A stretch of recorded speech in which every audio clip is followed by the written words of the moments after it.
Good morning. Good 안녕하십니까. 저희 디지털 트랜스포메이션 넥스트 노멀을 위한 DT 세션에 오신 것을 환영합니다. 넥스트 노멀을 위한 디지털 트랜스포메이션, 포용적이고 사람 중심의 포스트 코로나 19 시대 디지털 사회를 위하여 세션을 시작하도록 하겠습니다. UN 거버넌스 센터와 ITU 아태 지역 사무소에서 주최를 하고 지원을 하고 있습니다. 저는 박미경이고요.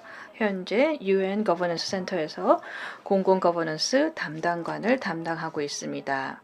오늘 본 세션에서 좌장을 맡게 되어서 영광으로 생각합니다.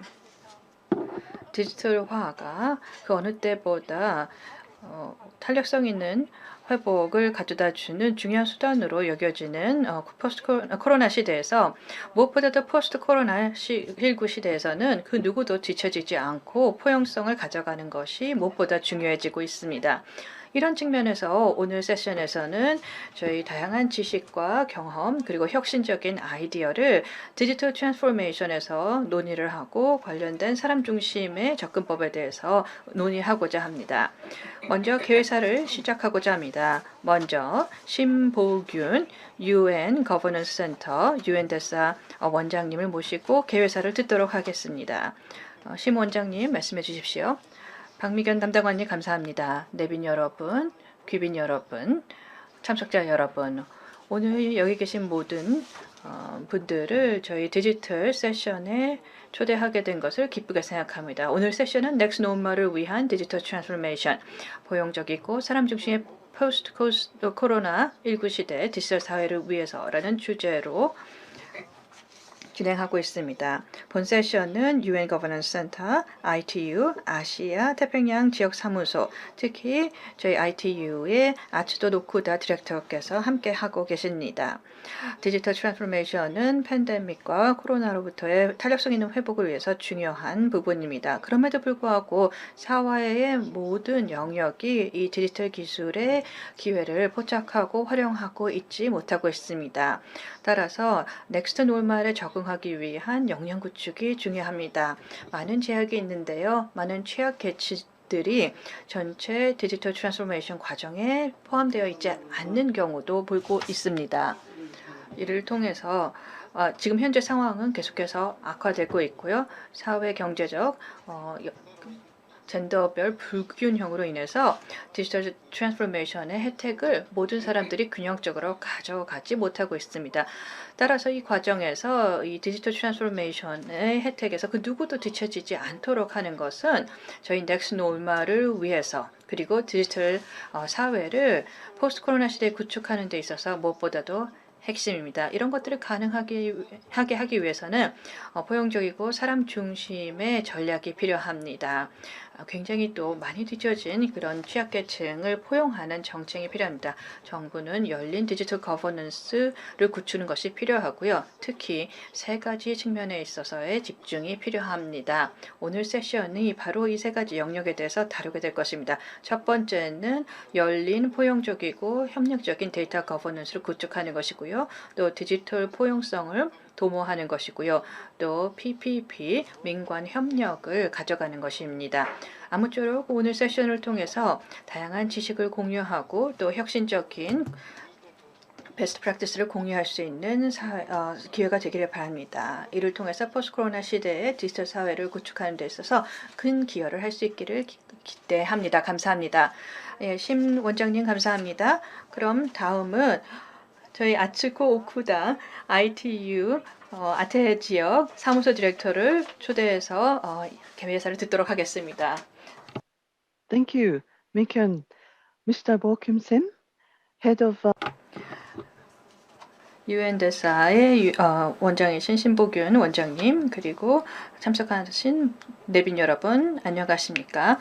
오늘 이렇게 여러분들과 함께 저희 디지털 트랜스포메이션의 디지털 세션 참여할 수 있게 돼서 기쁘게 생각합니다. 오늘 주제는 디지털 노멀을 위한 디지털 트랜스포메이션, 포용적이고 사람 중심의 포스트 코로나19 시대 디지털 사회를 위하여라는 주제를 가지고 OGP 2021년에 참여하고 있습니다. 저는 아츠코 오쿠다이고요. 국제전기통신연합 아태지역 사무소 디렉터입니다. 오늘 저는 유엔 대사와 함께 그리고 운폭과 함께 현재 이 세션을 공동 주최를 하고 있는데요. 저희는 현재 굉장히 불확실성이 높은 시대에서 살고 있습니다. 그럼에도 불구하고 많은 국가들이 포스트 코로나 시대를 준비하면서 회복을 성공적으로 준비하고 있습니다. 그럼에도 불구하고 저희는 현재 또 새로운 코로나 변이에 있어서 새로운 위협을 받고 있는 상황이죠. 이것을 보더라도 저희가 살고 있는 굉장히 변동성이 높은 시대를 잘 보여주고 있습니다. 무엇보다도 저희가 계속해서 디지털 트랜스포메이션 노력을 지속해야 되는 이유이고요. 사람들의 연결성을 높이고 또 실제로 의미 있는 방식으로 디지털 기술들을 활용할 수 있도록 하는 것이 필요합니다.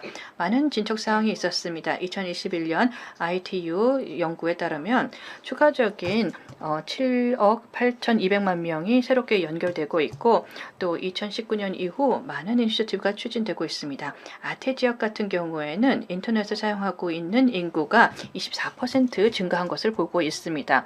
그러나 29억 인구는 아직도 오프라인으로 존재하고 있고요. 97%가 아직 개도국에서 살고 있습니다. 그리고 아태 지역에서는 39%가 아직도 망에 연결되어 있지 못하고 있습니다. 이런 디지털 격차는 다양한 형태로 존재합니다. 액세스 쪽을 보게 되면은 전체 인구의 대부분이 인터넷에 무선 통신을 통해서 접속을 할 수 있지만 3분의 2는 또 어려움을 겪고 있습니다. 또 일부 그룹 같은 경우에는 세대 차이가 존재하는 것을 볼 수 있습니다. 아태 지역 이게 특히 그렇고요. 15세에서 24세의 72%의 세계 인구가 인터넷을 사용하고 있는데 그리고 다른 연령층 같은 경우에는 53%로 낮은 것을 볼 수 있습니다. 여성의 인터넷 사용률은 아태 지역에서 세계 평균보다 낮은 것을 볼 수 있습니다. 인터넷 사용률이 더 높아짐에도 불구하고 여성들은 아직까지도 취약계층으로 남아있고요. 특히 개도국 빈곤층에서 인터넷 접속성이 떨어지는 것을 볼 수 있습니다. 인터넷은 사회에서 굉장히 많은 영향을 미치고 있는데요. 이게 민관 협력이 없다면은 디지털 트랜스포메이션이 이루어지기가 어렵고요. 또 다양한 서비스를 통해서 혁신을 가져오는데 무엇보다도 인터넷 연결성이 중요합니다. 또 이를 통해서 사회적인 비용을 완화해서 또 미래의 위기에 대응할 수 있는 회복력을 구축할 수 있습니다. 오늘 세션을 통해서 다양한 이해 당사자를 대표해서 이 시의적절한 주제를 다루고자 합니다. 또 저희 회원국과 또 공공 부분에서 무엇보다도 코로나19로부터 빠른 회복을 달성하고 디지털 트랜스포메이션을 빠르게 가속화할 수 있기를 바라고 있습니다. 그 누구도 뒤처지지 않으면서 디지털 트랜스포메이션을 모두 다 누릴 수 있도록 가져가고자 합니다. 디지털 트랜스포메이션을 저희 또 지역 공동체에서 진행을 함으로써 많은 또 효과를 거두고 있습니다. 앞으로도 이러한 기대를 계속해서 가져가고자 하고 있고요. 또 여기까지 말씀을 드리고요. 아무쪼록 유익한 세션이 되기를 바랍니다. 이제 박미경 담당관께 마이크를 넘기도록 하겠습니다. Now we'll start the substantive. 네, 개회사 감사드립니다. 자, 그러면 이제 본 세션의 본론을 시작하도록 하겠습니다. 저희의 패널리스트 분들과 함께 시작을 하도록 하겠는데요. 일단 오늘 세션은 크게 3개의 파트로 진행이 될 것입니다. 첫 번째로는 저희 발표자분들께서 발표를 진행해 주시도록 하겠고요. 그리고 패널 토론하도록 하겠습니다. 그리고 마지막 순서로는 저희가 또 청중분들로부터 질문을 받아서 Q&A를 진행을 하도록 하겠습니다. 저희 OGP 서밋 웹사이트에 커멘트 박스에 질문을 올려주시기를 바라고요. 그리고 이 커멘트 박스 기능을 사용하시려면 웹사이트에 로그인 하셔야 되는 점에 대해서 말씀드리고자 합니다. 그리고 또 질문을 남기실 때는 어느 연사분께 드리는 질문이신지 대해서 말씀을 해주시길 바라고요. 자, 오늘 이렇게 6분의 발표자를 모셨습니다. 자, 그리고 또 오늘 발표는 크게 3가지 주제를 다루게 될 텐데요. 첫 번째로는 포용적이고 열린 데이터 거버넌스, 두 번째로는 디지털 포용, 그리고 세 번째로는 민관 파트너십에 대한 것인데요. 자, 그러면 저희의 시간 제한을 염두에 두고 또 다음 세션을 염두에 두고 연사분들께 시간을 엄수해 주실 것을 부탁을 드리면서 그러면 먼저 첫 발표를 진행을 해보도록 하겠습니다. 캐핑 야오 UN 거버넌스 센터 선임 공공행정 전문가께서 발표해 주도록 하겠습니다. 네, 감사합니다. 다음 장 부탁드립니다. 자, 오늘 제가 말씀드릴 내용은 디지털 전환의 전반적인 트렌드이고요. 그리고 또 이러한 과정에서 포용적이고 사람 중심적인 접근법의 중요성에 대해서 말씀드리도록 하겠습니다. 그리고 또 바로 이러한 포용적이고 사람 중심적인 디지털 전환을 위한 핵심적인 디멘션 그리고 빌딩 블록, 접근법, 전략 등에 대해서 말씀드리도록 하겠습니다. 다음 장이요. 자, 코로나로 인해서 굉장히 또 큰 영향을 받으면서 디지털 전환의 속도도 굉장히 빨라졌습니다. 그래서 이제는 모든 것이 원격화되었죠. 이헬스, 이교육, 또 재택근무 등등인데요. 그러다 보니까 이제는 또 사회의 각 분야에서도 보다 더 대응적이고 맞춤화된 보다 더 효율적인 서비스에 대한 수요가 높아지고 있습니다. 두 번째로는 디지털 전환은 이제는 더 이상 하나의 선택지가 아니라 필수입니다. 이러한 과정에서 또 새로운 도전 과제가 등장을 하고 있습니다. 예를 들면 불평등 악화, 디지털 포용성, 또 디지털 툴에 대한 의존도, 잘못된 정보, 프라이버시 우려, 또 대중의 신뢰 부족과 같은 문제입니다. 자, 사실 디지털 전환이라는 것은 단지 디지털화 또는 디지털 혁신에 국한되는 것이 아니고요. 이는 결국 기술, 데이터, 사람, 프로세스, 파트너십, 시스템이 다 포함되는 것이기 때문에 사실 이러한 과정에서 결국 개인 그리고 또 특히나 청년들, 민간 분야의 역할을 재정의할 필요가 있습니다. 오늘날 정부들은 점차 실시간 데이터, 빅데이터, 또 지리 공간 데이터에 대한 의존도가 높아지고 있습니다. 이를 통해서 의사결정에 활용하게 되는 것이죠. 그러다 보니까 이제는 또 데이터 프라이버시 그리고 또 대중의 신뢰에 대한 우려가 높아지고 있습니다. 이로 인해서 견고한 데이터 거버넌스 프레임워크가 필요하게 된 것입니다. 또한 공공 서비스에 대한 접근을 위해서도 디지털 툴에 대한 의존도가 높아졌기 때문에 그래서 이와 관련하여서 또 공공에서 보다 더 신뢰를 높여 나갈 필요가 있습니다. 그러다 보니까 이제는 산학연 사이에서의 IT 혁신을 위한 파트너십이 필요한 상황입니다. 정부가 이제 점차 더 첨단 기술을 활용하여서 시민 중심의 서비스를 제공을 하기 위해서는요. 결국은 ICT 인프라에 대한 일관적이고 또 지속적인 투자가 필요한 상황입니다. 또한 디지털 회복력도 굉장히 중요한 하나의 화두로 등장하게 되었는데요. 예를 들면은 이런 위기 상황에서 실업급여 등과 관련한 온라인 신청이 급증하는 상황을 볼 수가 있었습니다. 자, 그래서 제가 이제 여기에 보시다시피 7가지 핵심적인 빌딩 블록을 제시해 놓았고요. 첫 번째로는 전략을 설정을 하는 것입니다. 그래서 이 전략을 수립을 하고 또 마인드를 바꿀 필요가 있다는 것입니다. 이러한 디지털 리더십과 관련하여서 장기적인 전략을 마련해야 될 것이고 또 이러한 전략에 대해서는 지속적으로 재검토를 하면서 업데이트를 하고 새로운 변화를 수용해 나가야 될 것입니다.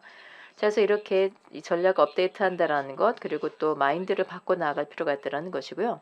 그래서 결국 이러한 것은 개인, 조직, 또 제도, 사회 차원에서 다 필요한 것입니다. 두 번째로는 디지털 포용이 디지털 전환에서 우선 과제가 되어야 한다는 것입니다. 디지털 포용 정책을 설정하여서 모든 시민들이 디지털 기술로부터 혜택을 입을 수 있도록 해야 되는 것입니다. 이를 통해서 이들이 차별받거나 또는 배제되지 않는 상황에서 디지털 경제의 수혜자가 될 수 있도록 해야 된다는 것이고요. 또한 디지털 전환을 통해서 새로운 기회를 만들어 나가고 있습니다. 그래서 모두를 위한 공적 서비스 제공이 가능해지고 있는 것인데요. 그래서 예를 들면은 디지털 ID 시스템 등을 활용하여서 공공 서비스에 대한 접근성을 더 개선해 나아갈 수가 있을 것입니다. 자, 그리고 또 디지털 데이터 거버넌스가 바로 세 번째 빌딩 블럭이라고 할 수가 있겠는데요. 사실 다음 연사분께서 이에 대해서 자세하게 말씀하실 것이기 때문에 건너뛰도록 하겠습니다. 자, 그리고 또 하나는 바로 사람들이 공적 가치의 공동 창조자로서 사람들이 참여해야 된다는 것입니다. 이를 위해서는 결국은 정부에서도 또 대중이 참여할 수 있도록 하는 플랫폼을 만들어야 될 것이고요. 그래서 이러한 공공 서비스와 관련된 문제를 보고를 한다거나 또는 아이디어를 제기할 수 있는 플랫폼을 만들어야 될 것입니다. 이렇게 하게 되면서 정부가 또 시민들의 수요나 요구에 대해서 더 신속하게 대응할 수 있게 될 것입니다.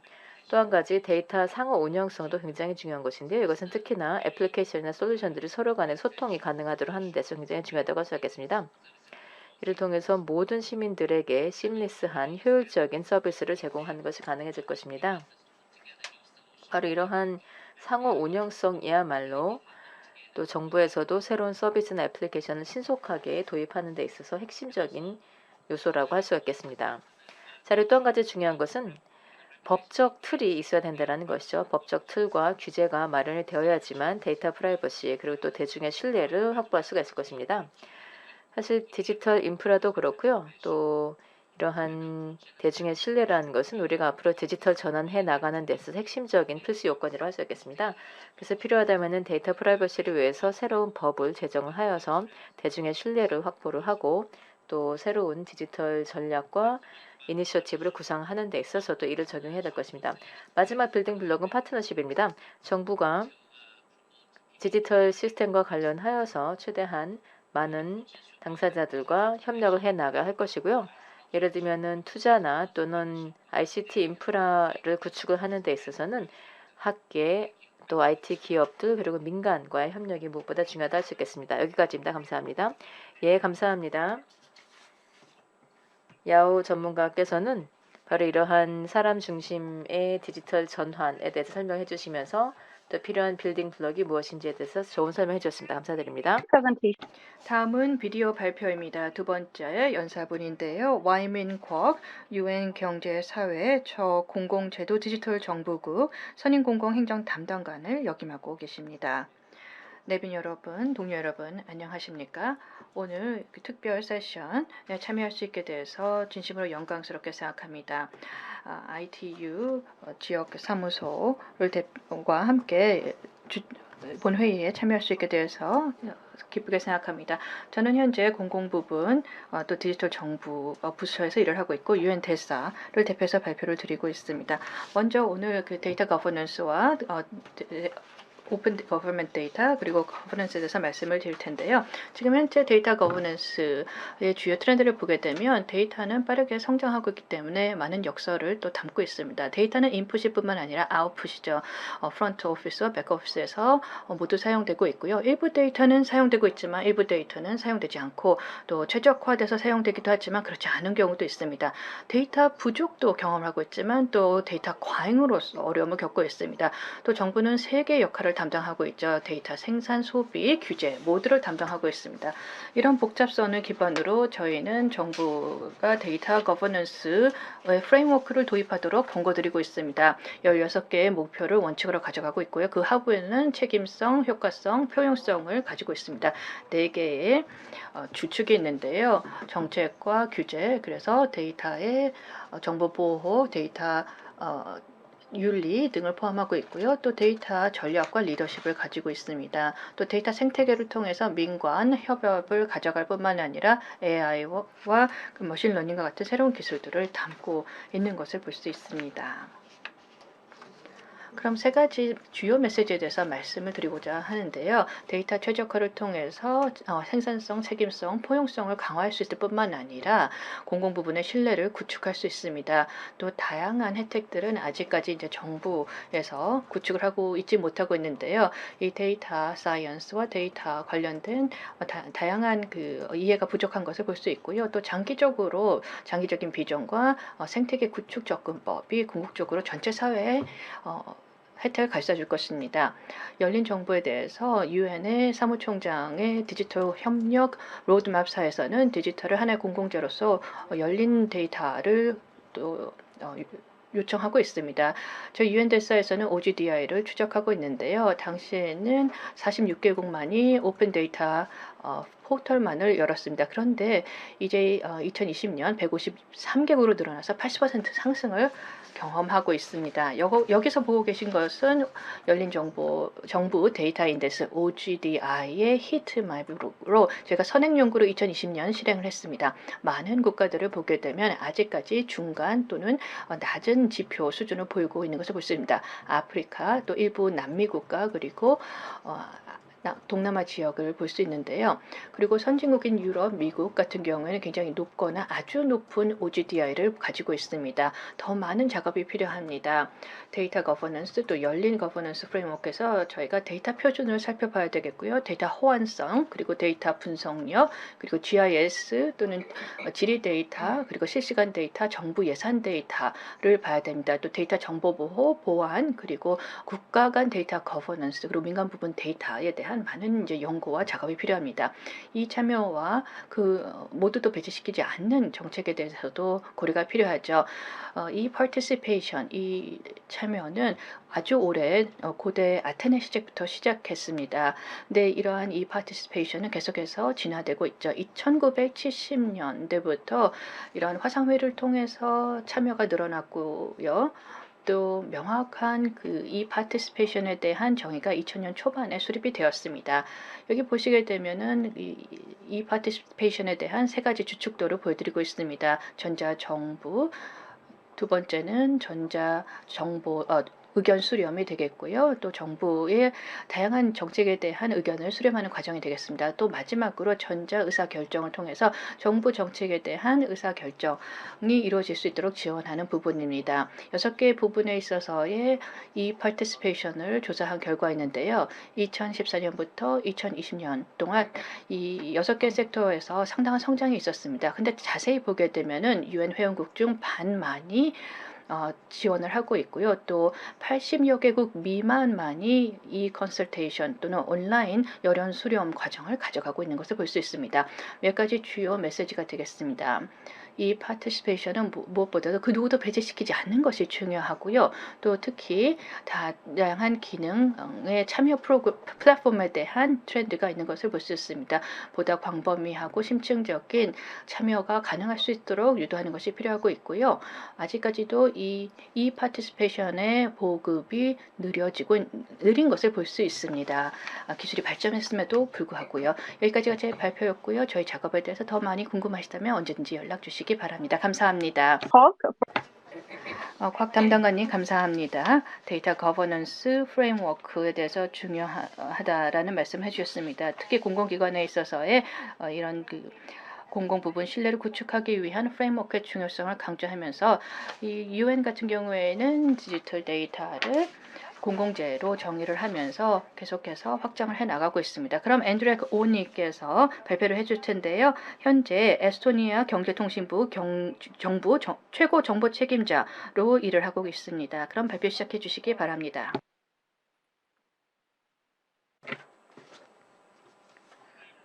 네, 안녕하십니까 여러분.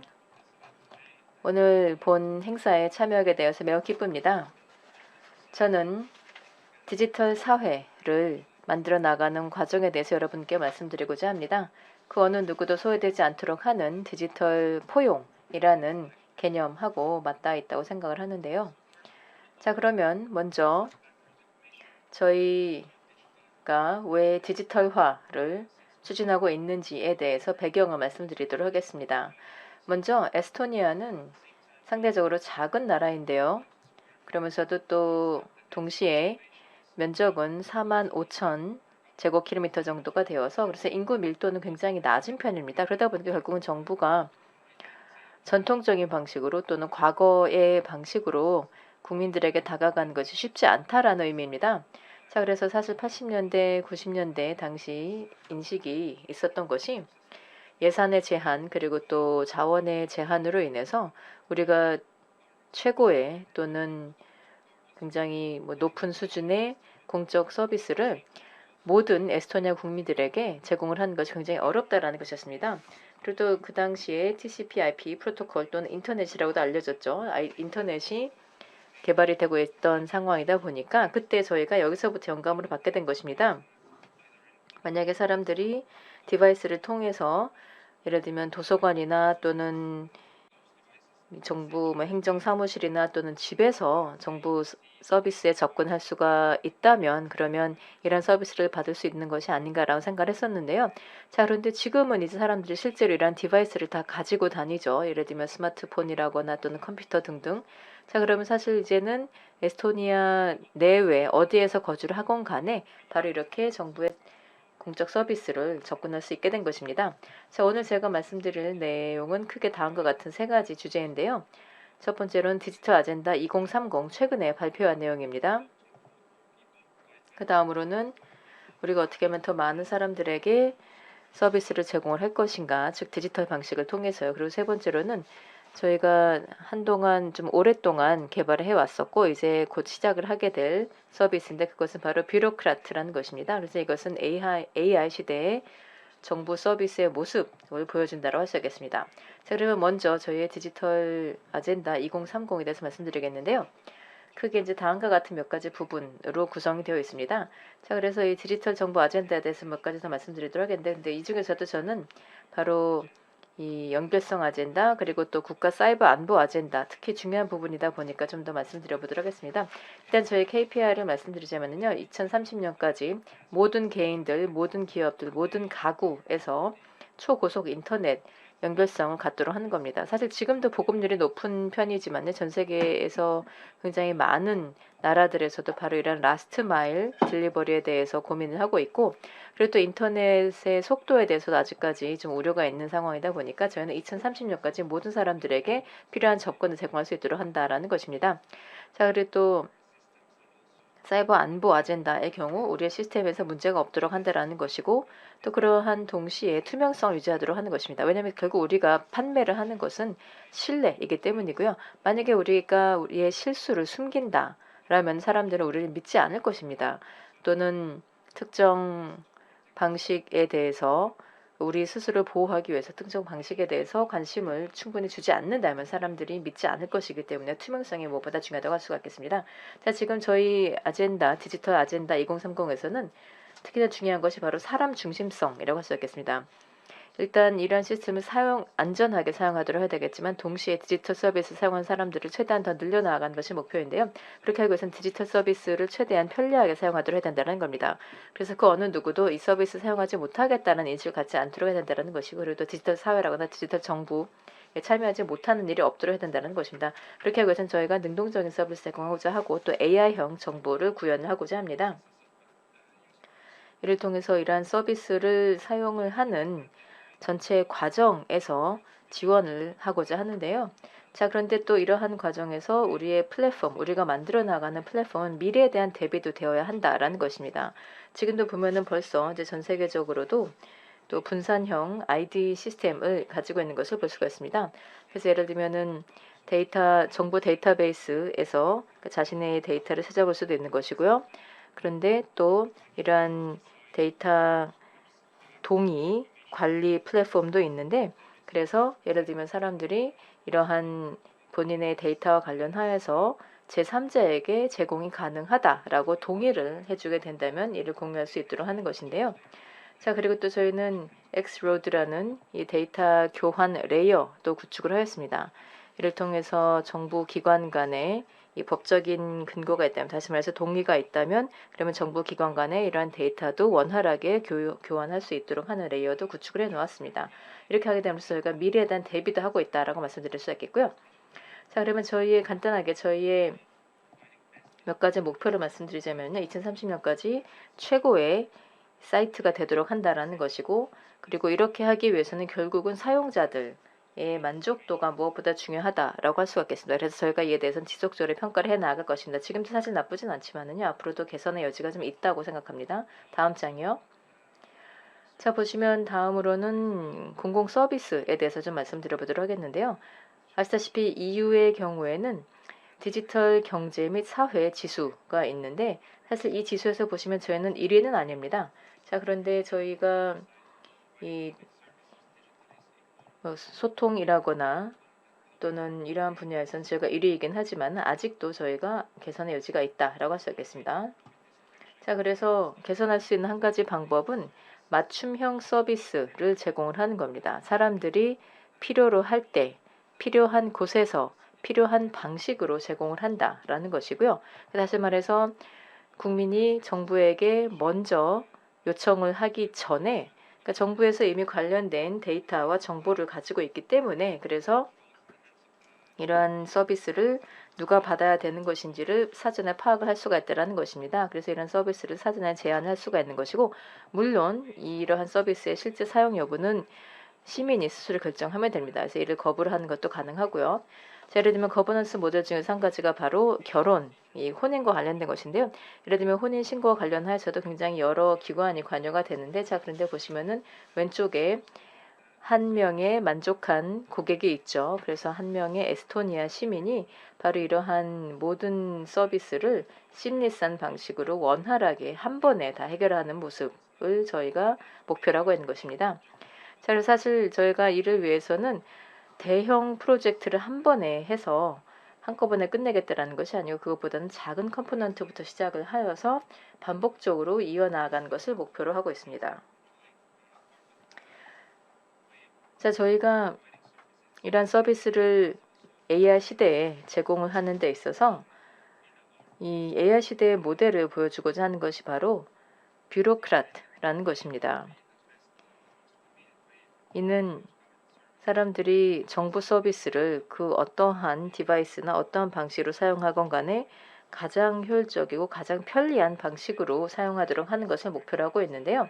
그래서 이것은 에스토니아어로 음성으로 이러한 서비스를 받는 것도 가능하고, 또는 채트로 하는 것도 가능하고요. 편리한 방식, 그 어떤 방식이든 가능하도록 하고 있습니다. 자, 그리고 또 물론 그렇게 하기 위해서는 결국 저희가 정부 쪽에서는 기술적으로는 이 백엔드 작업을 굉장히 많이 해야 된다는 의미가 되는데요. 어쨌든 저희가 이에 대한 작업을 계속 진행을 하고 있기 때문에 이미 이 초기 컴포넌트들은 다 설치가 된 상태입니다. 자, 그러면 시간이 계속 흘러가고 있기 때문에 아주 짧게 이제 정리를 하자면은요. 저희 에스토니아에서는 우리가 디지털 사회가 되기 위해서 최선의 방법은 결국 이러한 솔루션, 즉 이 솔루션의 전달을 짧고 간단하게 해야 된다는 것, 또 디지털 만대 리더십을 가져야 된다는 것, 그리고 투명성과 또 공동 플랫폼이 가장 빠르다라는 것, 그리고 또 서비스 디자인도 중요하다는 것입니다. 또 사실 저희가 정부에서 이를 설계를 하고 있는 것이기도 하지만, 또 저희가 이 민간하고의 협력도 많이 하고 있고요. 그리고 또 시민들로부터도 필요한 것에 대해서 많은 조사를 진행을 하면서 이런 작업이 이어나가고 있습니다. 감사합니다. 예, 좋은 소개 감사드립니다. 에스토니아에서의 여러 시도와 또 이니셔티브에 대해서 말씀해 주셨는데, 예를 들면 디지털 아젠다 2030, 또 통합적이고 사람 중심적인 능동적인 서비스 전달에 대한 좋은 설명 감사드립니다. I would like to 다음 연사분은 김상윤 한국지역정보개발원 부장님이십니다. 발표해 주시겠습니다. 시작해 주십시오. 감사합니다. 간단한 소개 말씀 감사드립니다. 저는 김상윤이고요. 현재 한국지역정보개발원에서 일을 하고 있습니다. 지금 시간이 별로 없는 관계로 바로 발표를 시작하도록 하겠습니다. 그래서 가능한 한 최대한 정보를 전달드리는 것을 목표로 하겠습니다. 오늘 발표 순서입니다. 모든 분들이 이해하기 쉽게 구성을 해봤는데요. 현재 저는 굉장히 흥미로운 이 디지털 포용성의 측면을 다른 시각으로 전달해야 되는 상황에 놓여 있습니다. 아시다시피 저는 현재 지역정보개발원에서 일을 하고 있다는 거죠. 그래서 저는 현재 한국의 지자체를 지원을 하고 있고요. 이런 지역정부를 지원한다라는 것은 지역정부를 중앙정부와 연결한다라는 것을 의미하기도 합니다. 모두 협력해야 되는 상황이죠. 이런 측면에서 봤을 때 저희가 하는 활동의 초점은 좀 다를 수 있습니다. 그래서 한국의 전략에 대해서 좀 소개를 해드리고요. 과거, 현재, 그리고 저희가 어떻게 발전해 왔으며 저희 전략은 무엇이었고 미래는 어떠한 계획을 가지고 있는지 말씀드리고자 합니다. 또 이를 토대로 한국의 전략을 일반화해서 좀 설명을 드리도록 하겠습니다. 항상 저희 과거를 이해하는 것이 중요하죠. 그래야지만 현재 그리고 향후 미래의 계획을 구축할 수 있습니다. 저희 출발점이라고 할 수 있겠습니다. 저희 과거입니다. 굉장히 간략하게 말씀을 드리고 있는데요. 저희가 전자정부를 어떻게 발전시켰는지 80년대 후반부터 지금까지 보여드리고 있습니다만은 세부 내역을 일일이 말씀을 드리지 않겠습니다만은 한국에서 했던 대부분의 활동들은 법 체계 마련과 관련된 부분이었고요. 민간 부분 지원, 그리고 지자체 참여, 지방정부의 참여를 장려하고 또 이런 전자정부 시스템을 구축을 했을 때 한국의 전자정부 평가가 상당히 높은 것으로 알고 있습니다. 그런데 지금 이 페이지에서 일반적으로 볼 수 있는 것은 저희가 하고 있는 대부분의 활동이 프레임워크 하에서 진행되었다라는 것입니다. 그 부분을 좀 강조해서 말씀을 드리고자 합니다. 과거 한국 전자정부 같은 경우에 굉장히 공고한 기반을 기초로 해서 발전을 했다라는 것이죠. 법적인 틀도 갖추면서 발전했다라는데 그 의미가 있겠습니다. 그렇다면 지방의 전자정부는 어떻게 발전을 해 나아갔을까요? 지방정부의 디지털 정부는 어떻게 기획이 되었고 법체계는 어떻게 가져갔을지를 좀 보게 되면 한국의 일반적으로 이제 전반적인 전자정부는 중앙정부와 지방정부가 함께 협력하면서 진행이 되었습니다. 중앙정부가 하는 일에 있어서 조금 앞서갔다라고 한다면은 지방정부가 그 뒤를 바로 바짝 쫓아가는 형태이죠. 지금 현재 저희가 갖추고 있는 전자정부의 거버넌스를 따라서 갖추게 되었습니다. 상당히 조화롭게 발전이 되었고요. 또 보시게 되면 굉장히 긴밀하게 중앙정부와 지방정부가 협력했다라는 것을 보실 수 있습니다. 다음 슬라이드입니다. 그럼 현재는 어떤 모습일까요? 이 슬라이드를 보시게 되면 지금 현재 저희 개발원에서 하고 있는 활동을 일부 보여드리고 있습니다만은 보시다시피 저희 주요 목표는 공동 사용 운영 시스템을 개발하고 공급하는 것이고요. 또 지방 정부를 위해서 IT 파일럿 프로젝트를 지원하는 것입니다. 또 적용 가능한 시스템을 보게 되면은 중앙 정부, 지방 정부 모두 적용이 되고 있는데 상당히 많은 시스템이 존재하는 것을 볼 수 있고요. 또 저희가 달성해야 되는 목표도 다양합니다. 그런데 기본적으로 제가 강조하고 싶은 것은 적어도 한국에서는 저희가 시스템만 갖추고 있는 것이 아니고 전담 기구를 갖추고 있다라는 것입니다. 지방정부, 중앙정부 모두 이런 전담 조직을 갖추고 있다라는 것입니다. 좀 요약해서 그럼 보자면 저희가 지금까지 달성한 것은 저희가 먼저 인프라스트럭처 구축부터 시작을 했습니다. 그리고 이 출발점을 토대로 상호 작용 가능한 행정 서비스를 시작을 했고요. 또 무엇보다도 현재 저희가 요구받고 있는 것은 데이터 중심의 활동입니다. 미래 대비하기 위해서이죠. 그래서 지금 현재 저희의 현황이 되겠습니다. 그럼 미래 계획은 어떨까요? 한국의 전략에 대해서 좀 공유를 해드리고 싶은데요. 저희는 현재 이런 전략을 또 실행하는 단계에 진입하고 있습니다. 기본적으로 이게 한국의 디지털 미래의 청사진이 되겠습니다. 디지털 거버먼트 마스터 플랜이다라고 할 수 있겠는데 올해 저희가 이런 전반적인 종합 계획을 수립하게 되었습니다. 더 나은 세상을 위해서 문을 여는 것을 목표를 하고 있고요. 세부적인 내용에 대해서는 시간 관계상 보지는 않겠습니다만은 이 종합 계획은 중앙 정부에서 개발을 하고 수립을 하고 저희가 추진하는 것은 이런 청사진을 기반으로 추진이 될 것입니다. 이런 청사진을 기반으로 한국 정부가 지금까지 추진해온 상황을 보게 되면 여기 보시다시피 저희가 해야 되는 그런 업무, 작업들을 나열을 했습니다. 저희 비전을 수행하기 위해서는 이런 공공서비스의 스마트한 혁신, 그리고 데이터 중심의 공공서비스, 그리고 강력한 디지털 인프라를 목표로 하고 있습니다. 세부 내용을 다룰 수 있게 더 많은 시간이 있었으면 좋겠습니다. 그래서 단순히 이제 말뿐이 아니라 정말 구체적인 세부 실행 내용들이 뒷단에 있다라는 것을 강조해드리고 싶습니다만은 시각 관계상 넘어가도록 하고요. 추후에 시간이 된다면 설명을 드리도록 하겠습니다. 이거 하나하나가 단순한 아젠다가 아니고 실제로 실행으로 옮겨질 굉장히 세부적인 내용들을 포함하고 있다라는 것입니다. 그렇다면 이 모든 목표를 달성하고 이 업무를 추진하기 위한 저희 전략은 무엇일까요? 이 부분이 굉장히 중요하다라고 생각이 듭니다.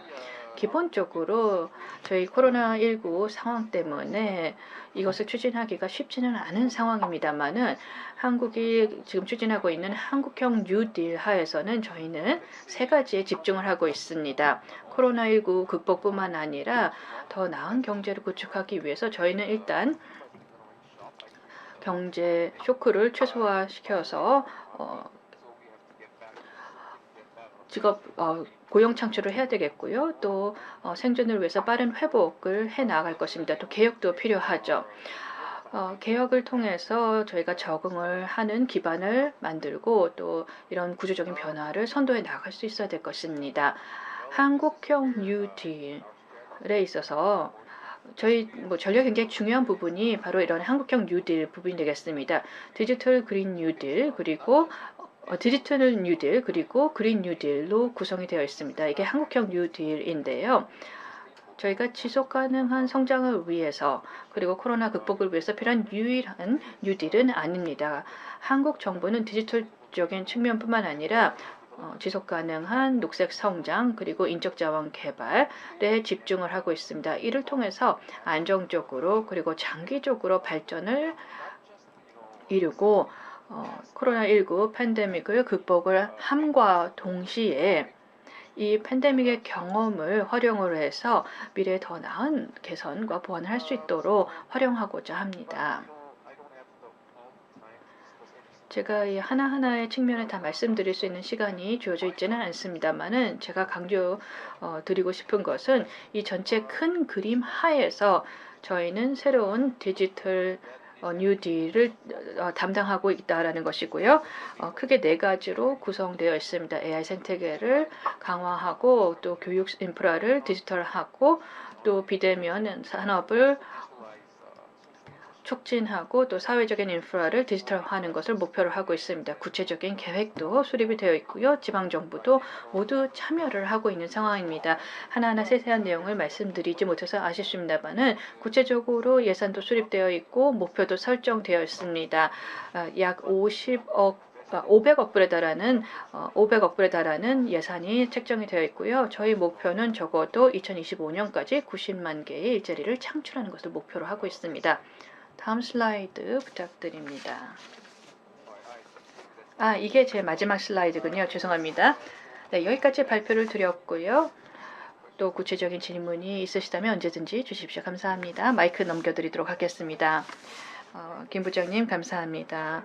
한국의 경험을 공유해 주셨고요. 과거, 현재, 미래에 걸쳐서 설명을 해주셨고요. 또 중앙정부, 지방정부 연결을 위한 전략 그리고 데이터 중심의 패러다임 전환에 대해서도 설명을 해주셨습니다. 한국의 디지털 미래에 대한 청사진을 공유해 주셔서 그리고 한국형 뉴딜에 대해 설명해 주셔서 감사합니다. 다음 연사를 소개를 드리도록 하겠습니다.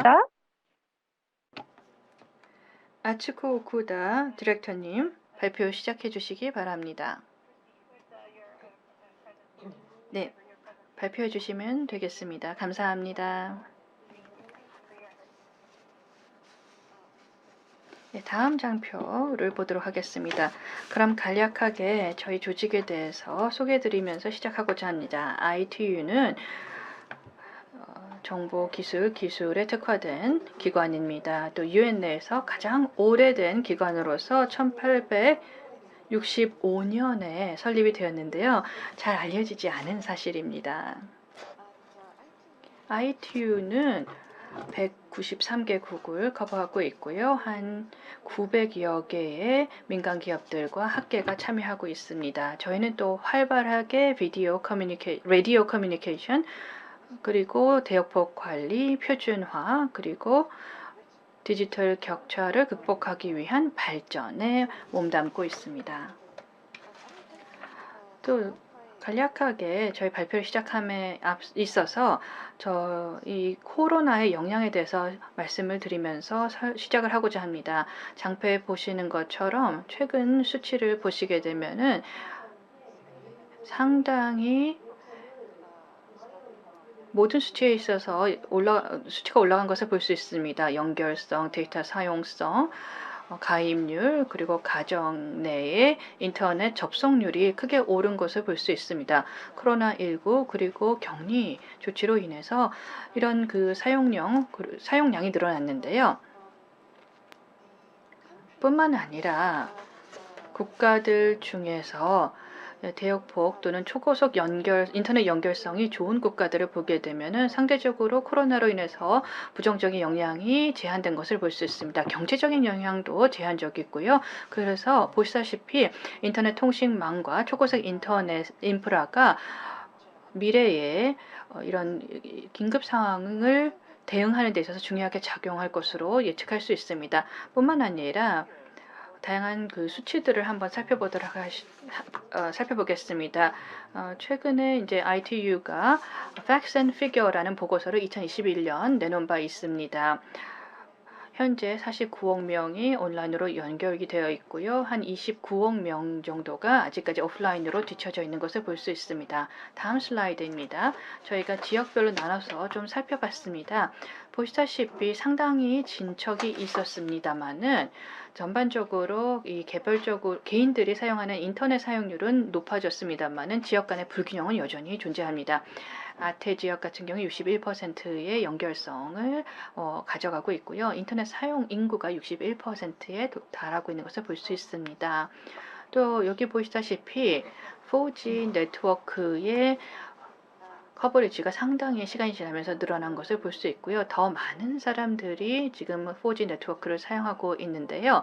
4G 네트워크를 사용하고 있는 사람들이 꼭 4G를 사용하고 있는 것은 아닙니다. 구매력의 제한 때문에 그렇죠. 아직까지 이 4G는 도시 외곽 지역에 사는 사람들에게는 상당히 고비용인 것을 볼 수 있습니다. 뿐만 아니라 지속적으로 이 젠더 격차가 있는 것을 볼 수 있습니다. 여기 보시다시피 더 많은 남성이 인터넷을 여성보다 더 많이 사용하고 있는 것을 볼 수 있고요. 특히 이러한 격차는 개도국에서 더더욱 두드러지는 것을 볼 수 있습니다. 뿐만 아니라 세대 간 격차도 저희가 보고 있습니다. 이 장표에서 보시다시피 젊은 층 같은 경우에는 더 많이 인터넷을 사용하고 있고요. 15세, 25세 연령층 같은 경우에는 다른 연령대 대비 더 많은 인터넷을 사용하고 있습니다. 개도국과 선진국을 비교하게 되면은 특히 이제 선진국 같은 경우에는 세대 간 차이가 상대적으로 제한되어 있는 반면에 개도국 같은 경우에 큰 차이가 있는 것을 볼 수 있습니다.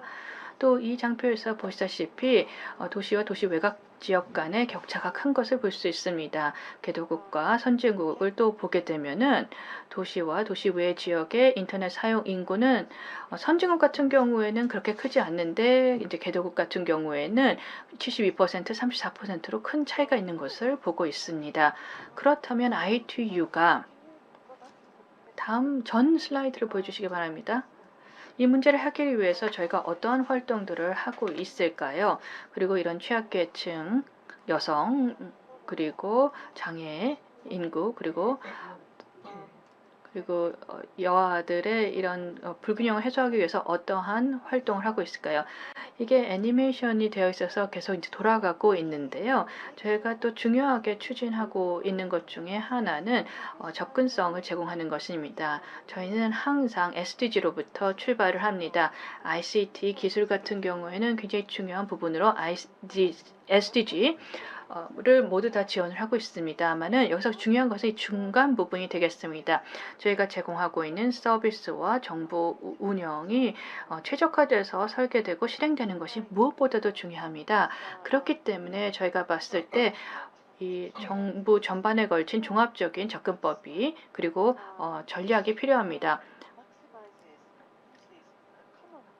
거스덕에서 기본적인 빌딩 블록을 활용을 하는 것이 무엇보다도 중요한 이유가 여기에 있습니다. 가우스톡과 전체 이제 정부 차원의 접근법을 디지털 정부 하에서 활용을 함으로써 저희는 더 나은 접근성과 효과성 그리고 효율성을 제공할 수 있다라고 생각을 합니다. 스마트 시티가 됐던 스마트 빌리지가 됐던 스마트 섬이 됐던 모든 경우에 있어서 저희가 최적화된 맞춤화된 계획을 제공을 할 수 있다라고 보여지고요. 공동의 서비스, 뭐 세제나 인적 자원 그리고 금융 서비스와 같은 이런 공동 서비스를 제대로 제공함으로써 정부 서비스에 있어서의 효율성을 증대할 수 있을 것으로 생각이 됩니다. 그럼 간략하게 스마트 아일랜드에 대해서 설명을 드리고자 합니다. 그 전 장표를 보여주시기 바랍니다.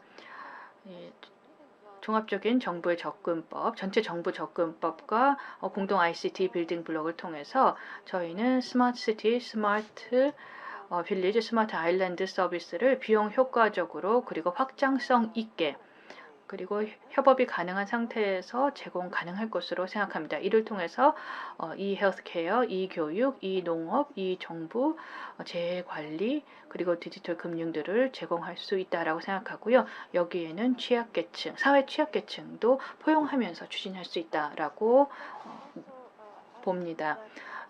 또 한 가지 이 접근법은 구체적인 디지털 포용성 측면에 있어서도 효과가 있습니다. 96%의 사람들, 즉 29억 명 중에서 96% 같은 경우엔 개도국에서 지금 살고 있습니다. 이 많은 또 인구들이 취약계층에 속해 있는데요. 이렇게 이 사람들을 대상으로 한 프로그램들, 뭐 여성을 위한, 아동을 위한 그리고 노년층을 위한 프로그램들을 통해서 이 다양한 이니셔티브를 조합해서 실행을 함으로써 효과적으로 취약계층에 대한 포용성을 증가시키고 또 시너지를 창출할 수 있다고 생각합니다. 마지막으로 말씀드리고 싶은 부분은 이 모든 개입 정책과 활동들이 이 전 세계적인 차원에서 논의가 된다라는 것입니다. 전 세계 월드 텔레커뮤니케이션 디벨롭먼트 컨퍼런스에서 저희가 또 다룰 주제이기도 합니다. 2022년 6월 6일부터 15일까지 개최가 될 것인데요. 저희가 정부의 전략과 목표에 대해서도 이야기하겠습니다만은 정부와 민간 부분 또 시민단체들이 참여를 하게 될 것입니다. 많은 단체들이 참여를 하셔서 또 필요한 부분과 목표에 대해서 발표를 해주셔서 이런 것들이 디지털 전략에 포함될 수 있기를 희망합니다. 또 준비를 위해서 저희가 파트너십 플랫폼을 운영하고 있습니다. 파트너 to Connect Digital Coalition이 되겠습니다. 커뮤니티에 대한 지원, 파트너십 그리고 투자 장려들을 하고 있는데요. 이러한 방식들을 통해서 저희가 모두 함께해서 미래로 향해서 나아가길 바랍니다. 그럼 저희 좌장님께 마이크를 넘기겠습니다. 감사합니다. 오쿠다님, 지금 현재 디지털 격차, 그리고 여성 젠더 격차, 그리고 세대 격차, 그리고 도시와 도시 외 지역의 격차에 대해서도 말씀을 해주셨습니다. 또 정부 전반에 걸친 종합적인 접근법의 중요성에 대해서도 언급을 해주셨는데요. ITU의 다양한 활동에 대해서 말씀을 해주셔서 감사합니다. 많은 참석들이 굉장히 유용한 정보였다라고 생각하실 것 같습니다. 그럼 마티스테 님의 발표를 듣도록 하겠습니다. Apologies. 예, 이번엔 잘 들리시는지요? 예, 죄송합니다. 혹시라도 불편을 초래했다면 죄송하고 양해 바랍니다. 자, 그러면 마치체 책임자님 다시 발표 시작해 주시기 바랍니다. 예, 대단히 감사합니다. 또 제가 이 오디오 연결이 끊겨서 죄송하다는 말씀을 드리면서 시작을 하도록 하겠습니다. 저는 SAP 아프리카 산업 및 가치 자문 책임자이고요. 오늘 이렇게 2021 UN OGP 글로벌 서밋에 참여하게 되어서 매우 기쁩니다. 오늘 포용적이고 사람 중심의 민관 협력을 통한 디지털 포용성을 실현하는 것에 대해서 말씀드리도록 하겠습니다. 저희 SAP는 디지털 혁신 솔루션을 제공을 함으로써 사람들의 삶의 질 개선을 목표로 하고 있고요.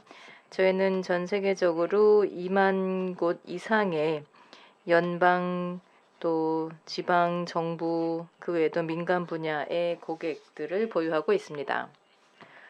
오늘 저는 이 쿼드루플 P를 통해서 디지털 포용성을 추진하는 방식에 대해서 말씀드리도록 하겠는데요.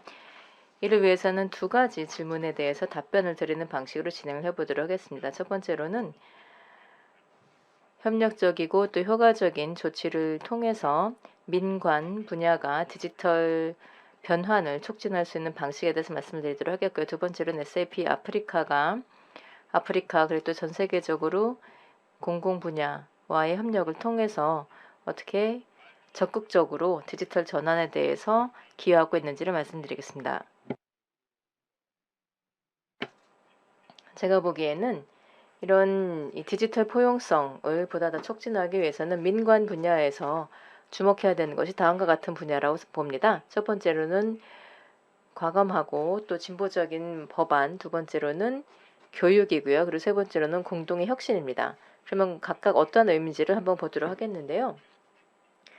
일단 이러한 과감한 리더십을 통해서 우리가 빨리 배우고 또 빨리 실패할 수 있도록 하는 것이 필요합니다. 이를 통해서 스타트업들에게 또 새로운 기회를 제공을 해야 될 것이고요. 그리고 또 스타트업들이 활동하는 데 있어서 지원을 해야 된다는 것입니다.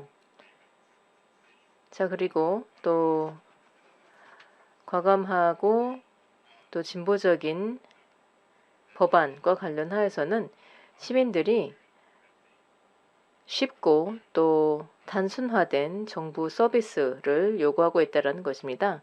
그래서 이렇게 하기 위해서는 저희가 기술을 활용하게 됨으로써 가능하다는 겁니다. 자, 그리고 또 두 번째로는 디지털 스킬에 대한 교육인데요. 디지털 스킬을 가르침으로써 보다 더 적극적인 시민 정신을 심을 수 있다는 것입니다. 아프리카는 곧 최대 노동시장을 보유를 하게 될 텐데요. 바로 이러한 이니셔티브를 통해서 아프리카의 청년 근로자들의 스킬을 개선하는 것을 목표로 하고 있습니다. 이를 통해서 디지털 포용성을 촉진할 수 있을 것이라고 봅니다.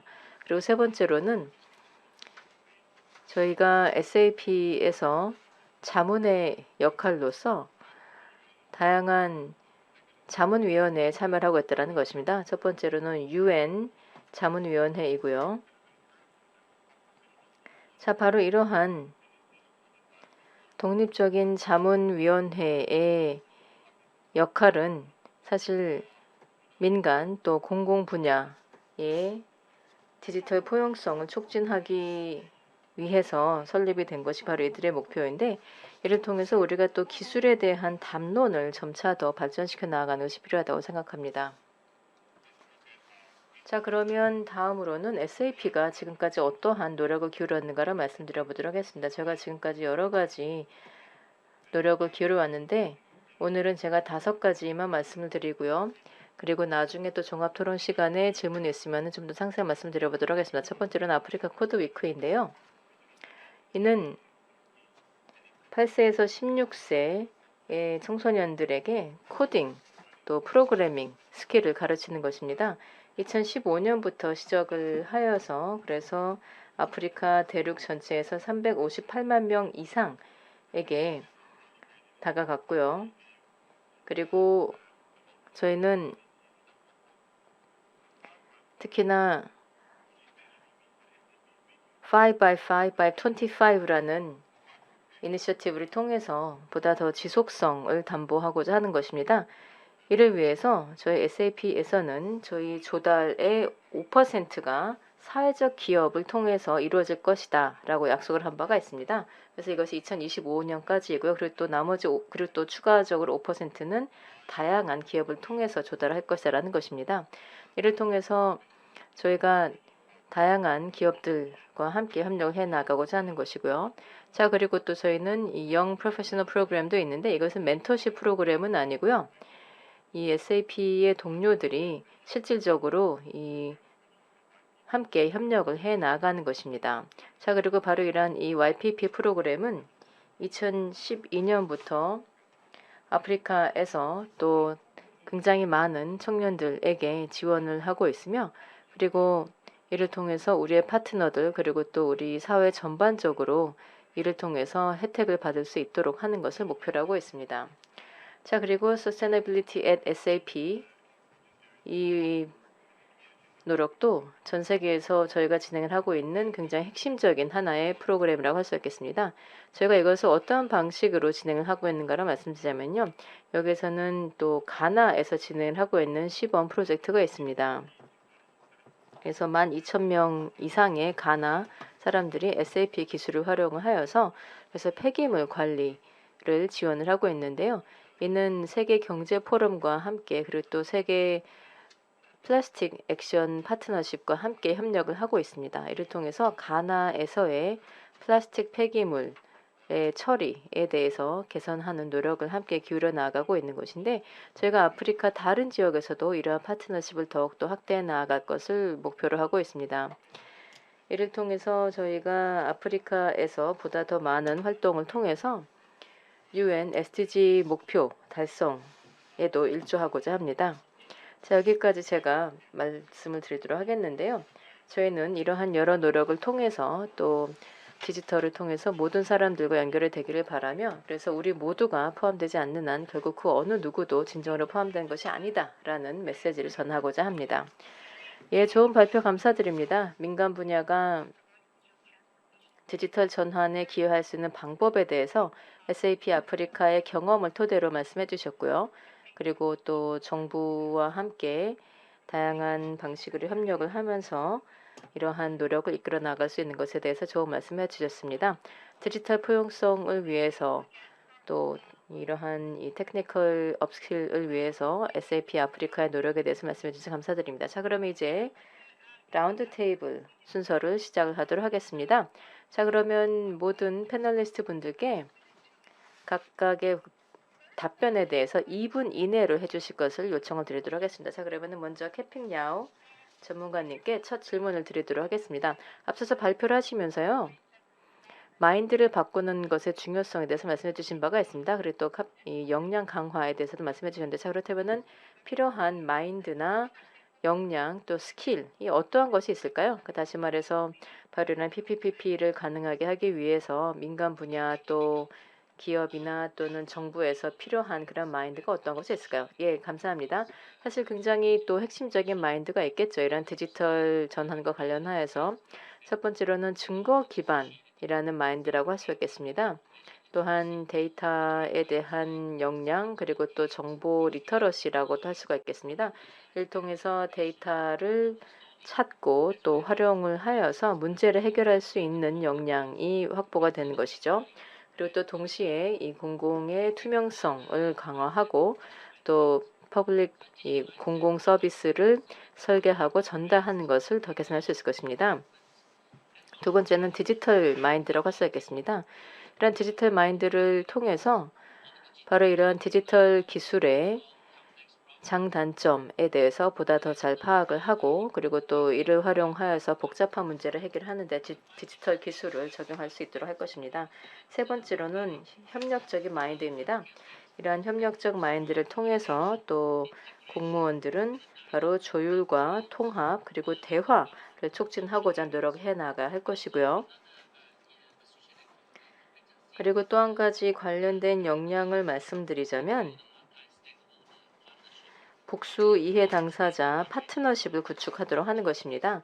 다시 말해서 다양한 분야의 이해 당사자들을 한자리에 모으게 됨으로써 서로 간의 경험을 배울 수가 있고 결국은 공동의 목표를 향해서 함께 나아갈 수 있도록 하는 것이죠. 특히나 오늘 저희의 토론에서도 보면은 중요한 것이 또 공적 분야에서는 민첩한 마인드를 가져야 된다는 것입니다. 자, 그래서 바로 이와 관련된 이 시스템에 대한 사고 그리고 또 리스크에 대한 인식이 있어야 된다는 겁니다. 그래서 결국에는 이러한 경험에 대해서 인식을 하고 그리고 이를 토대로 또 새로운 변화, 이 변화에 대해서 인식을 하고 또 이에 대응할 수 있는 새로운 솔루션에 대한 열린 마음을 가져야 된다는 겁니다. 또 동시에 바로 이러한 협업에 대해서도 열린 마음을 가져야 될 것이고요. 그래서 대화 또 조율 그리고 파트너십을 통해서 문제를 해결해 나가고자 하는 마인드가 있어야 됩니다. 그리고 마지막으로 말씀드리자면요. 대응적 마인드라고 할 수 있겠습니다. 공공 분야에서는 바로 이러한 역량과 관련된 마인드가 있어야 될 것입니다. 그래서 바로 평등이라는 일반적인 조건으로 공공 서비스를 제공할 수 있어야 된다는 겁니다. 다시 말해서 배경이나 또는 뭐 인종적 또는 젠더 등과는 상관없이 평등적으로 제공할 수 있어야 된다는 것이고요. 네, 감사합니다. 그러면은 필요한 마인드 또 역량에 대해서 좋은 말씀 감사드리고요. Mr. Onik, question is 자, 그러면은 다음은 오닉께 질문을 드리도록 하겠는데요. 정부에서 어떻게 하면 바로 이러한 복수 이해 당사자 참여에 대해서 어떠한 장치를 마련할 수가 있을까요? 이를 통해서 어떻게 하면 우리가 바로 이러한 디지털 포용을 위해서 범사회적인 접근법을 마련할 수 있을까요? 네, 감사합니다. 사실 여기에서는 또 굉장히 다양한 측면이 있다고 할 수 있겠는데요. 한 가지 접근법을 말씀드리자면 저희 에스토니아에서 활용하고 있는 방식인데 저희가 새로운 전략이나 또는 새로운 아젠다 또는 일상적인 뭐 규정에 대해서 마련할 때 저희가 항상 이 공론의 단계를 거친다라는 것입니다. 그래서 저희가 이제 이러한 규정이나 규제에 대해서 이행을 하기 전에 저희가 다른 정부 기관은 물론이고 또 민간 분야나 NGO 그리고 또 일반 시민들의 의견을 구한다라는 것입니다. 두 번째로는 공공 분야의 혁신과 관련된 것인데요. 서비스나 솔루션, 저희가 제공하는 서비스나 솔루션이 포용적이고 또 우리가 의도한 방식으로 전달이 되도록 하기 위해서 저희가 활용하는 방법인데요.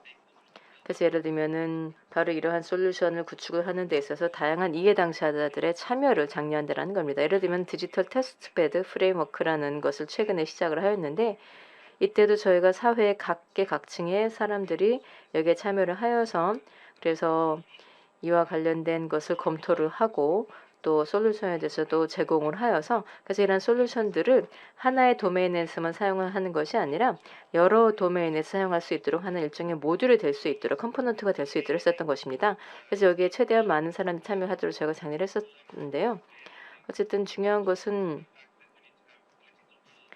이에 대해서 이 정치적인 의지와 또 지지가 필요하다고 생각합니다. 범정부적으로 필요할 것이고 그리고 또 사회에서 적극적인 참여가 있어야 되겠죠.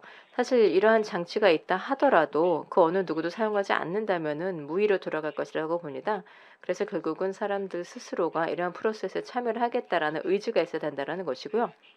그래서 또 국민들도 우리가 의미 있는 이해 당사자다라는 인식을 가져야 될 것입니다. 예, 감사합니다. 좋은 말씀 감사드리고요. 그리고 또 적극적인 참여의 중요성에 대해서 말씀해 주셔서 감사드립니다. Sang-Yun Kim. 그럼 다음은 김상윤 부장님 말씀해 주십시오. 질문은요. 지방정부의 역할은 무엇이다라고 보시는지요? 이런 디지털 전환과 디지털 사회 구축에 있어서의 지방정부의 또 독특한 차별화된 역할은 무엇이 있을 수 있을까요?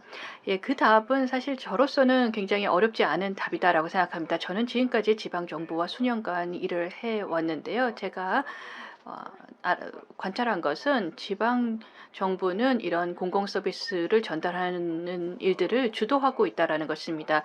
저희 대부분의 일들을 보게 되면 정책 중심이고 어떻게 보면 직접적으로 저희 이런 공공 서비스에 있어서 중앙 정부가 최종 사용자하고 상호작용을 하지 않잖아요. 근데 지방 정부는 매일매일 사람들과 작용을 하고 있고 민원인들과 함께 만나고 있습니다. 굉장히 또 저희가 정부 차원에서 정부 기관 차원에서 하고 있는 활동과는 좀 다르다라고 볼 수 있습니다. 저희가 구축하고 있는 법률 체계, 정책 그리고 저희가 구축하고 있는 다양한 지침들이 실제로 현장에서 국민들을 대상으로 어떻게 실행되고 있느냐라는 것을 볼 수 있는 것이 지방 정부입니다. 이런 지방 정부가 하는 활동들의 성격을 봤을 때 무엇보다도 저희가 굉장히 그것이 차별화된 지방 정부의 역할이고 또 지방 정부가 밀접히 일을 해야 되는 이유입니다. 특히 지방 정부가 현장에서 일을 하고 있기 때문에 어떻게 보면 지방 정부 같은 경우에는 지침을 참고하기 위해서 특정 기관에 의존하거나 하는 것을 볼 수 있습니다. 왜냐하면 지방 정부 같은 경우에는 최고의 서비스를 주민들에게 제공하고자 하고 있기 때문에 현 상황에 대해서 분석할 수 있는 시간도 제한적이고 여유가 없는 것을 볼 수 있습니다. 왜냐하면 직접적으로 이런 그 주민들과 민원인들과 상호작용을 하다 보면은 이런 분석적인 인식을 가져갈 수 있는 시간적인 여유 그리고 큰 그림을 볼 수 있는 종합적인 시각을 가져갈 수 있는 부분이 없는 것이죠. 그래서 프론트엔드와 백엔드를 연결을 할 수 있는 것이 필요한 것입니다. 단순히 하나의 큰 블랙박스 상에서 운영을 하는 것이 아니라 어떤 니즈가 있는지 지방정부 그 현업 차원에서 파악하는 것도 중요하고요. 또 이런 것을 토대로 시스템 반영했을 때 우수한 시스템이 구축될 수 있다라고 생각합니다. 좋은 아이디어 감사합니다. 경험을 토대로 말씀을 해주셨고요. 지방정부의 역할에 대해서 말씀해 주셨습니다. Phil Matisse. 네, 그러면은 다음 순서로는 포 마치체 책임자께 질문을 드리도록 하겠는데요. 정부의 역할에 대한 질문입니다. 개방형 또 혁신적인 생태계를 만들기 위해서 정부가 어떠한 역할을 할 수 있을까요? 예, 질문 감사합니다. 예, 이번에는 제가 기술적인 문제가 없어서 다행입니다. 질문 감사드리고요. 사실 정부가 할 수 있는 것은 크게 두 가지가 있다고 할 수 있겠습니다. 첫 번째로는 앞서서도 말씀드렸었지만은 바로 이러한 혁신 자문위원회를 위한 플랫폼을 마련할 수가 있을 것이고, 두 번째로는 디지털 리터러시를 더 개선하는 프로그램을 마련할 수 있을 것입니다. 특히나 가장 취약한 계층에서요, 이러한 디지털 연결성이 부족한 지역에서요. 자, 그래서 첫 번째 대해서 말씀드리자면은 공공 또 민간 분야에서 함께 대화를 하여서, 그래서 이러한 디지털 포용성과 관련된 가장 큰 제약 조건에 대해서 함께 파악을 해 나갈 필요가 있다고 생각합니다. 그래서 이를 통해서 해결을 해 나갈 수가 있다면, 그러면은 사실 기술로선 해결할 수 없는 그런 새로운 잠재력을 만들어낼 수 있을 것이라고 봅니다. 사실 여기에 대해서는 지속적으로 이어지는 대화가 되어야 한다고 생각하고요. 그리고 두 번째로는 이 디지털 리터러시와 관련된 것인데, 이는 모든 민간 기관에 있는 프로그램과 함께 진행이 되어야 하는 것이라고 생각하고요. 그래서 예를 들면 남아공에서의 이 현지 교육 커리큘럼을 보게 된다면은 코딩이 점차 더 비중이 높아지고 있는데, 자, 그래서 바로 이러한 것을 아프리카의 모든 지역에 최대한 빠른 시일 내에 확산해야 한다고 봅니다. 제가 보기에는 이 두 가지가 정부와 또 민간 분야에서 함께 할 수 있는, 그래서 이를 통해서 디지털 포용성을 확산할 수 있는 두 가지 방법이 될 것이라고 봅니다. 예, 감사합니다. 그럼 다음은 아츠코 오쿠다 디렉터님을 모시겠습니다. 디지털 협력을 지역단에서 세계적으로 또 발전시키기 위해서 어떠한 노력들이 필요할까요? 또 코로나19로부터의 회복 그리고 포스트 코로나 시대에 저희가 또 이런 디지털 전환을 이어가기 위해서 필요한 부분이 무엇일까요? 감사합니다. 이 포스트 코로나 시대는 아무도 지금 예측할 수 없는 상황입니다. 많은 국가들이 현재 상황을 보게 되면 다양한 도전 과제에 직면하고 있습니다. 코로나19로부터 빨리 회복해야 될 뿐만 아니라 지속 가능한 발전을 하면서 디지털 격차 문제도 해결하고 또 디지털 미래도 준비해야 됩니다. 기술이 워낙 빠르게 발전하고 있기 때문이죠. 이러한 업무나 이런 활동은 하나의 기관, 하나의 국가, 그리고 하나의 단체에서 해결할 수 있는 문제가 아닙니다. 그렇기 때문에 이 시대야말로 저희가 새로운 협력 모델, 새로운 파트너십이 필요한 시대이다라고 생각합니다. 공동 창조가 그 어느 때보다 필요한 것이죠. 이 모든 기관들, 하나의 기관이나 하나의 국가가 답을 갖고 있지 못하기 때문입니다. 그리고 남북 협력, 그리고 3자 간 협력을 통해서 저희는 새로운 방식으로 이 문제들을 해결해 나아갈 수 있고요. 공유된 사례를 구축해 나아갈 수 있으며 또 동시에 공동 문제 해결치 그리고 공동의 디지털 번영을 만들어 나갈 수 있다라고 생각합니다. 몇 개의 사례가 있을 텐데요. 많은 국가들이 과거에는 기술 협력 관계가 없었는데 이제 협력하고 있는 사례들을 많이 목격하고 있습니다. 굉장히 좋은 선례가 아닐까 생각을 하고 있습니다. 남남 간에도 협력이 일어나는 것을 볼 수 있는데요. 미래에는 더 이 부분이 확장이 되어서 저희가 직면하고 있는 큰 도전 과제를 해결할 수 있기를 바랍니다. 그럼 이제 마이크 넘기도록 하겠습니다. 감사합니다. 오쿠다님. 코멘트 감사드립니다. 또 다른 발표자분들께도 굉장히 통찰력 있는 답변을 주셔서 다시 한번 감사드립니다. 그렇다면 지금부터는 저희 Q&A 세션으로 넘어가도록 하겠습니다. 참여자로부터 질문을 받을 텐데요. 이 질문들은 OGP 웹사이트에 올라온 질문들입니다. 시간 관계상 저희가 많은 질문들에 대한 답변을 드릴 수는 없습니다만은 하나의 질문을 좀 보자면은 김성윤님께 나온 질문입니다.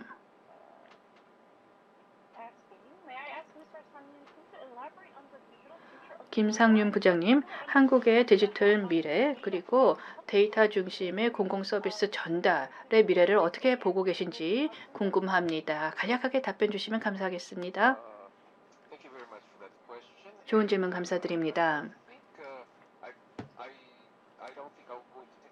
제가 기술적인 세부 내용에 대해서 말씀을 드리지는 않겠습니다만은 데이터 중심의 공공서비스에는 두 가지 측면이 있습니다. 간략하게만 답변을 드리자면 먼저 무엇보다도 과학적인 방법론을 데이터 기반으로 가져가서 공공의사결정을 내릴 수 있어야 됩니다. 이게 기본이 되어야 되는 것이고요. 이게 시사하는 것은 데이터베이스를 구축을 하고 데이터베이스를 구축하고 수집하는 데 있어서 활용성을 높여야 된다라는 것이죠. 또 지속 가능성을 가지고 정보 보호 문제도 반영을 하고 해결할 수 있어야 됩니다. 그래서 이 DB가 데이터베이스가 다양한 기술들 AI가 됐던 다양한 시스템이 됐던 이런 시스템들을 활용을 해서 구축이 돼야 된다라는 것입니다. 두 번째 또 중요한 측면은 인프라 쪽입니다.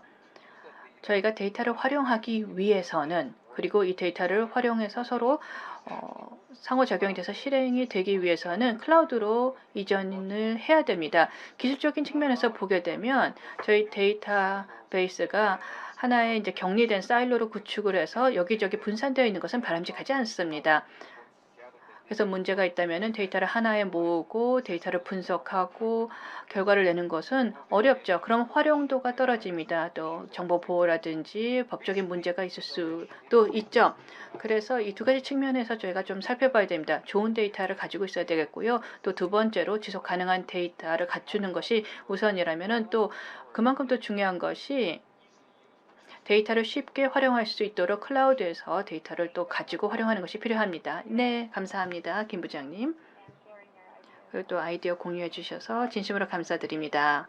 wrap up the 예, 지금 논의를 마무리해야 될 시점이 왔는데요.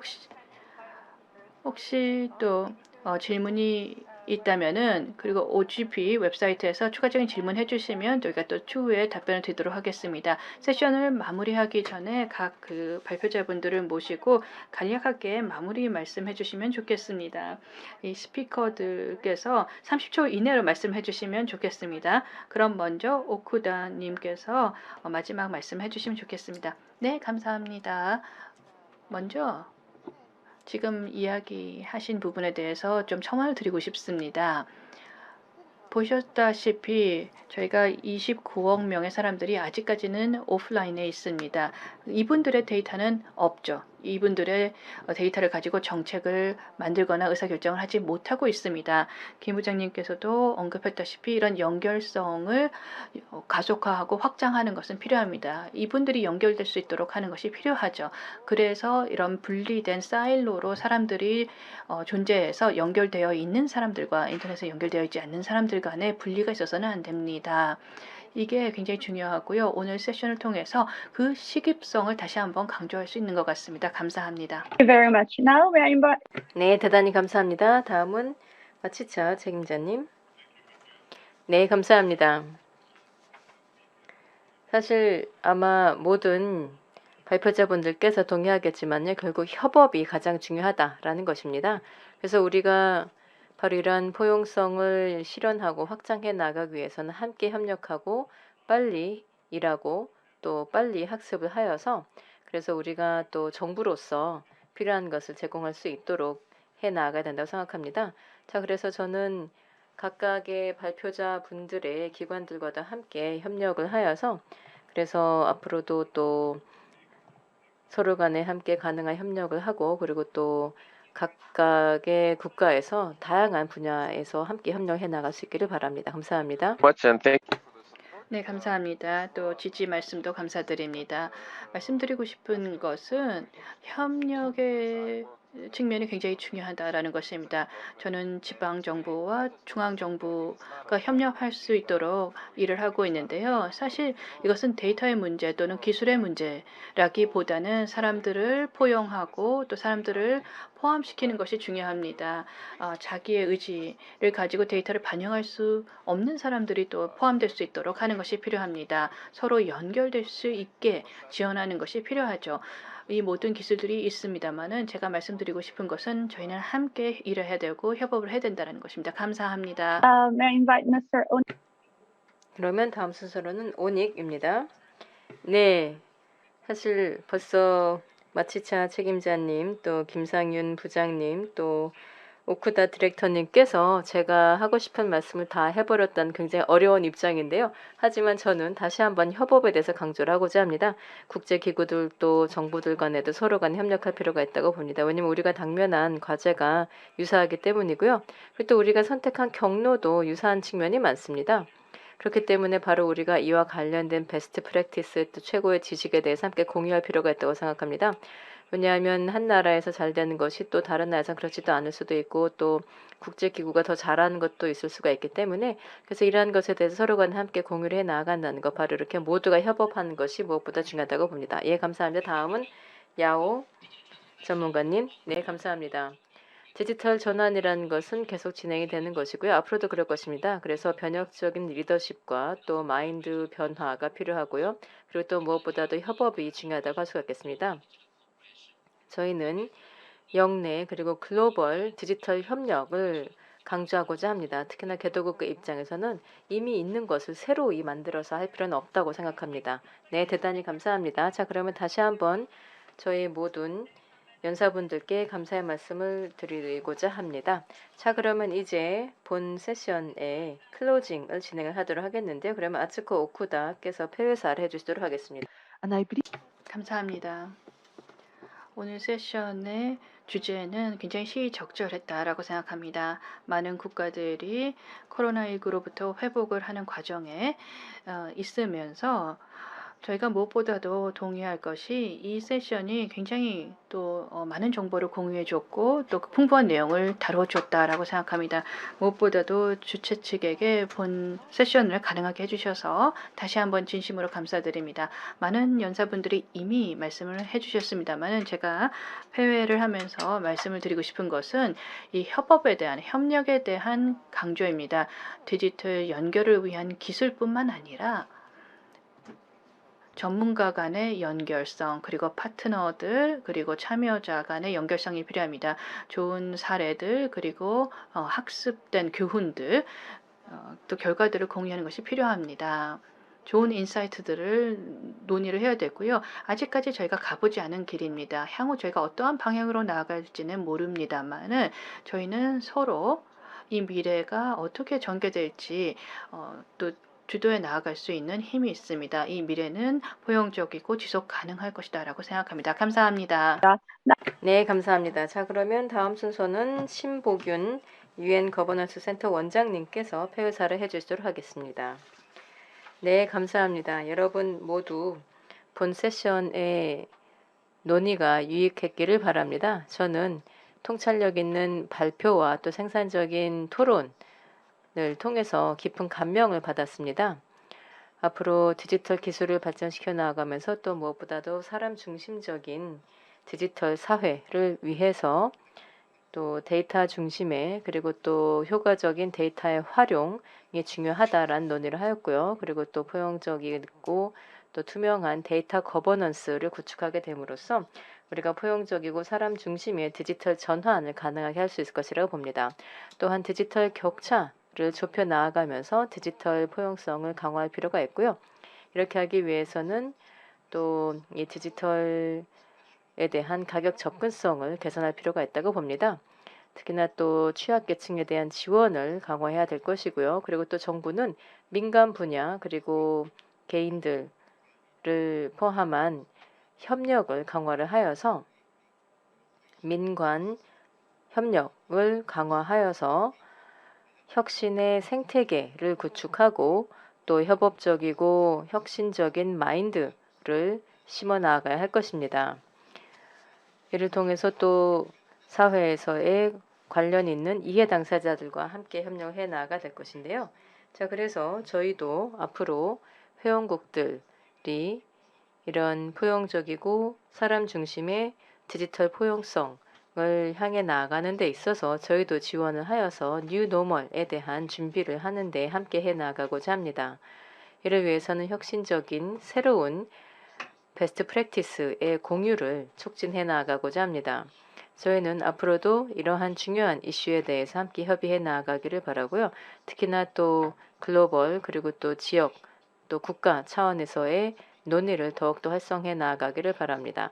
마지막으로 본 패널리스트에게 감사의 말씀을 드리며 또한 ITU 이 아츠코 오쿠다님의 국제통신연합 아시아 지역에게도 감사의 말씀을 드리고자 합니다.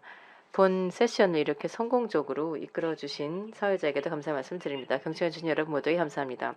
예, 신보균 원장님 감사드립니다. 다시 한번 모든 참석자분들께 감사의 말씀 드리며 다시 한번 또 참가자분들께 저희가 마무리 짓기 전에 이 포스트 이벤트 서베이에 참여해 주실 것을 요청을 드리는 바입니다.